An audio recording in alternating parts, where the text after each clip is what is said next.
ప్రభునామమునకు స్తోత్రములు. క్రీస్తునందు ప్రియమైన దేవుని బిడ్డలారా, మరొకసారి మనమంతా ఈ రీతిగా కలుసుకోవడానికి ప్రభు మనకు సహాయం చేశారు. అందును బట్టి ఆ దేవాది దేవునికి స్తోత్రాలు చెల్లిస్తూ ఈ సమయంలో ఒక వాక్య భాగాన్ని మనం ధ్యానం చేద్దాం. సామెతల గ్రంథము 3వ అధ్యాయము మొదటి వచనాన్ని మనము చదువుకుందాం. నా కుమారుడా, నా ఉపదేశమును మరువకుము, నా ఆజ్ఞలను హృదయపూర్వకంగా గైకొనుము. దేవుని బిడ్డలారా, ఒక వ్యక్తి దేవుని యొక్క ఉపదేశాన్ని అంగీకరించి ఉపదేశాన్ని తన జీవితానికి తీసుకున్నట్లయితే దేవుడు తప్పకుండా ఆ వ్యక్తిని దీవిస్తాడు.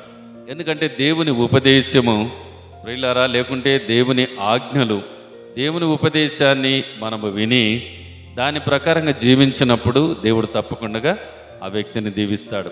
అంత మాత్రం కాకుండా ఆయన ఆజ్ఞలు మనము తూచ తప్పకుండా పాటించినట్లయితే దేవుడు తప్పకుండా ఆశీర్వదిస్తాడు. చాలామంది దేవుని ఉపదేశాన్ని తృణీకరించే వాళ్ళు కొంతమంది, ఉపదేశాన్ని అంగీకరించకపోవడం కొంతమంది, ఉపదేశాన్ని నిర్లక్ష్యం చేయడము, అశ్రద్ధ చేయడం కూడా కొంతమంది ఉంటున్నారు. కనుక సోదరుడా, దేవుని ఉపదేశాన్ని ఎప్పటికీ నిర్లక్ష్యం చేయొద్దు. దేవుడు నాతో మాట్లాడుతున్నాడు అని నువ్వు ఆ మాటలు అంగీకరించినప్పుడు, ఆయన ఆజ్ఞలు ఎప్పుడైతే నువ్వు పాటిస్తావో అప్పుడు దేవుడు తప్పకుండా నీ జీవితాన్ని ఆశీర్వాదకరంగా మారుస్తాడు.